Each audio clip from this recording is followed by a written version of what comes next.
کی آمد ہے کہ رن کانپ رہا ہے، کہ شیر کی آمد ہے کہ رن کانپ رہا ہے، رن ایک طرف چرخے کوہن کانپ رہا ہے۔ صبح سے دوپہر تک امام حسین رضی اللہ تعالیٰ عنہ کے تمام ساتھی اپنی اپنی جان کی قربانی پیش کر چکے ہیں۔ امام حسین رضی اللہ تعالیٰ عنہ خود میدان کربلا میں جانے کی تیاری کر رہے ہیں۔ آپ نے اپنے سر پہ امامہ شریف باندھا، اپنی کمر میں ماں فاطمۃ الزہرا کا دوپٹہ باندھا، جعفر تیار کا نیزہ لیا، علی کائنات کی ذوالفقار تلوار لیتے ہیں، لینے کے بعد میدان میں جانے کی تیاری کر رہے ہیں۔ آپ کے بیٹے حضرت زین العابدین بخار کی شدت میں جھلس رہے ہیں۔ دیکھا کہ بابا جان میدان میں جا رہے ہیں۔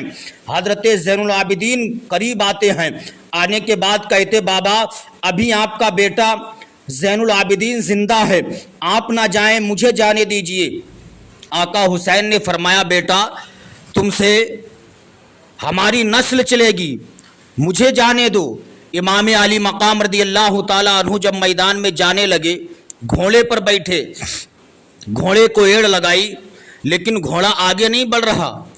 امام حسین شش و پنج میں ڈوب گئے، عرض کرتے ہیں پروردگار قاسم میدان میں گئے، گھوڑا چلا گیا، عباس لمبردار میدان میں گئے، گھوڑا چلا گیا، اون و محمد میدان میں گئے، گھوڑا چلا گیا، لیکن پروردگار میں جب میدان میں جا رہا ہوں تو گھوڑا کیوں نہیں چل رہا ہے؟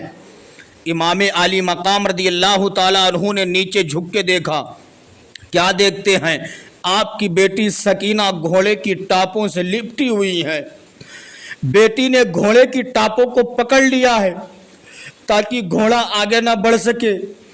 امام علی مقام رضی اللہ تعالیٰ عنہ نے جب بیٹی کا یہ حال دیکھا، آنکھوں سے آنسو نکلنے لگتے ہیں، گھوڑے سے نیچے اترے، اترنے کے بعد بیٹی کا ہاتھ پکڑا، پکڑنے کے بعد کہتے بیٹی مجھے امتحان میں مت مبتلا کرو۔ آپ کی بیٹی سکینہ نے کہا تھا بابا آپ میدان میں نہ جائیں، قاسم میدان میں گئے شہید ہو گئے، عباس لمبردار میدان میں گئے شہید ہو گئے، بابا ظالموں نے علی اصغر کی حلق میں تیر مارا، بابا آپ مت جائیں، بابا اگر آپ میدان میں جائیں گے ظالموں نے اگر آپ کو شہید کر دیا، آپ کی بیٹی بے آسرا ہو جائے گی، بابا آپ کی بیٹی بے سہارا ہو جائے گی، بابا اگر ظالموں نے آپ کو شہید کر دیا تو میں بابا کہہ کے کسے بلاؤں گی؟ اے میرے بابا آپ میدان میں نہ جائیں۔ اسلامی بھائیو ذرا سوچیے، اگر آپ کی بیٹی سامنے کھڑی ہو کر کے کہہ دے ابا تمہیں فلاں جگہ پہ نہیں جانا، ظالم مار دیں گے، تو آپ گھر سے باہر قدم نہیں نکالیں گے، لیکن بیٹی سب کچھ نظروں سے دیکھ رہی ہے کہ ظالم سب کچھ شہید کر رہے۔ امام حسین نے اپنے بیٹی کو شہربانوں کے سپرد کیا، کرنے کے بعد گھوڑے کے اوپر بیٹھے،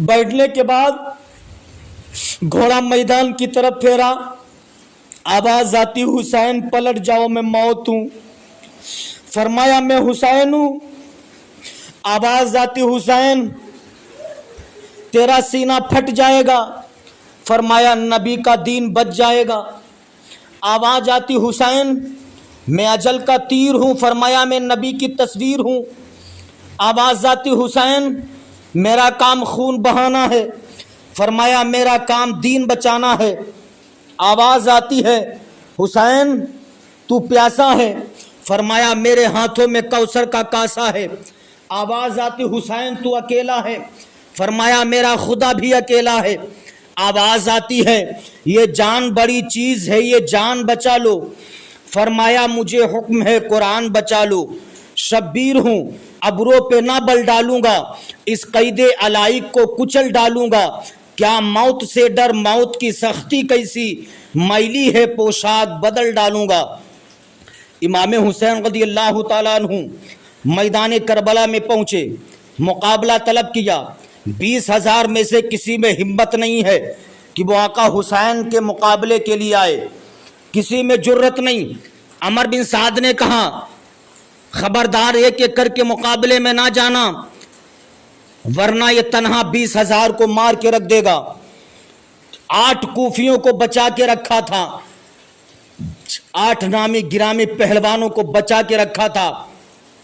ایک کے بعد دیگرے آقا حسین نے 8 پہلوانوں کو واصل جہنم کر دیا، 8 پہلوانوں کو فنار کر دیا۔ کرنے کے بعد عمر بن سعد نے کہا اے میرے سپاہیوں سنو، چاروں طرف سے حملہ کر دو۔ قسم خدا کی اگر یہ 3 دن کا بھوکا نہ ہوتا، 3 دن کا یہ پیاسا نہ ہوتا تو تنہا 20,000 کو مار کے رکھ دیتا۔ کیا تمہیں پتہ نہیں ہے یہ رسول اللہ کا نواسہ ہے، اس کے والد کا نام علی کائنات ہے، یہ فاطمہ کا بیٹا ہے، اس سے ایک ایک کر کے مقابلہ نہ کرو، آگے بڑھو، چاروں طرف سے حملہ کر دو۔ چاروں طرف سے حملہ ہو جاتا ہے، تیروں کی بارش ہو رہی ہے، بھالے مارے جا رہے ہیں، تلواریں ماری جا رہی ہیں۔ آقا حسین رضی اللہ تعالیٰ عنہ کا جسم پاک زخموں سے چور چور ہو گیا، زخموں سے نڈھال ہو گیا، گھوڑے سے نیچے اترنا چاہتے ہیں، آپ کا گھوڑا بادب زمین پر بیٹھ جاتا ہے، آقا حسین زمین پر گر جاتے ہیں۔ شمر لعین آگے آتا ہے، آنے کے بعد آپ کے سینے پر بیٹھ جاتا ہے۔ آپ نے اسے ڈانٹا، پوچھا کم وقت یہ بتا دے وقت کون سا ہے؟ اس نے کہا جمعے کا دن ہے، عصر کا وقت ہونے والا ہے۔ آپ نے فرمایا ہٹ جا، مجھے اپنے رب کے لیے آخری سجدہ ادا کر لینے دے۔ جیسے بھی ہو سکا امام حسین رضی اللہ تعالیٰ عنہ نے میدان کربلا میں محرم الحرام کی 10 تاریخ کو تلواروں کے سائے میں آخری سجدہ ادا کر کے دنیا والوں کو درس دے دیا، اے دنیا والوں سنو، نہ مسجد میں نہ بیت اللہ کی دیواروں کے سائے میں نماز عشق ادا ہوتی ہے، تلواروں کے سائے میں سجدے تو سب نے کیے، پر تیرا نیا انداز ہے، تو نے وہ سجدہ کیا جس پر خدا کو ناز ہے۔ حضرات، ظالموں نے امام علی مقام کا سر پاک تن سے جدا کر دیا، انا للہ و انا الیہ راجعون۔ ظالموں نے امام حسین کو شہید کر دیا۔ اسی پر اکتفا نہیں کیا، ناموس رسالت کی مقدس بیویوں سے دوپٹے چھیننا شروع کر دیے۔ حضرت سکینہ کانوں میں بالیاں پہنے ہوئے تھیں، ایک ظالم نے حضرت سکینہ کے چہرے پر تھپڑ رسید کر دیا۔ کتنا بے غیرت تھا وہ ہاتھ جو رخ سکینہ پر پڑا تھا، کتنا کم بخت تھا وہ ہاتھ جو حضرت سکینہ کے چہرے پر پڑا تھا۔ اللہ اکبر کبیرہ۔ یزیدیے چین و آرام کے ساتھ بیٹھ جاتے ہیں، خوشیاں منا رہے ہیں، ناموس رسالت کی مقدس بیویوں سے دوپٹے چھین لیے گئے۔ رات کا وقت ہو جاتا ہے، رات کاٹے نہیں کٹ رہی، یزیدی چین و آرام کی نیند سو رہے ہیں، لیکن ادھر ناموس رسالت کی مقدس بیویوں کو نیند نہیں آ رہی۔ نیند کیسے آئے؟ کسی کا بیٹا شہید ہوا، کسی کا بھتیجا شہید ہوا، کسی کا بھانجا شہید ہوا، سب نے اپنی نظروں سے اپنے بیٹے کو شہید ہوتے ہوئے دیکھا، کسی نے بھانجے کو شہید ہوتے ہوئے دیکھا۔ رات کاٹے نہیں کٹ رہی۔ حضرت سیدہ زینب امام حسین کی بہن نے سوچا کیا جائے، رات کا وقت ہے، سوچا لاؤ میدان میں جاؤں، بھائی کا سر پاک تلاش کیا جائے۔ سیدہ زینب اپنے بھائی امام حسین کا سر پاک تلاش کرنے کے لیے میدان میں نکلی ہے، سر حسین تلاش کر رہی ہے، ڈھونڈتے ڈھونڈتے بھائی حسین کا سر پاک تلاش کر لیتی ہیں۔ جب بھائی حسین کا سر پاک دیکھتی ہیں، چیخیں نکل جاتی ہیں، واہ محمدہ، واہ محمدہ، چیخیں نکل گئیں۔ بھائی کا سر پاک بہن نے اپنی جھولی میں رکھا، گرد و غبار میں سر پاک کٹا ہوا ہے۔ بہن نے اپنے دوپٹے سے بھائی کا سر پاک صاف کیا۔ بہن کے دل پہ کیا گزر رہی ہوگی کہ بہن اپنے بھائی کا سر پاک اپنے دوپٹے سے صاف کر رہی ہے۔ سیدہ زینب کی چیخیں نکل گئی۔ اسلامی بھائیوں، کیسے ان کی دستول کو بیان کیا جائے، کلیجہ منہ کو آ جاتا ہے۔ سیدہ زینب اپنے بھائی حسین کا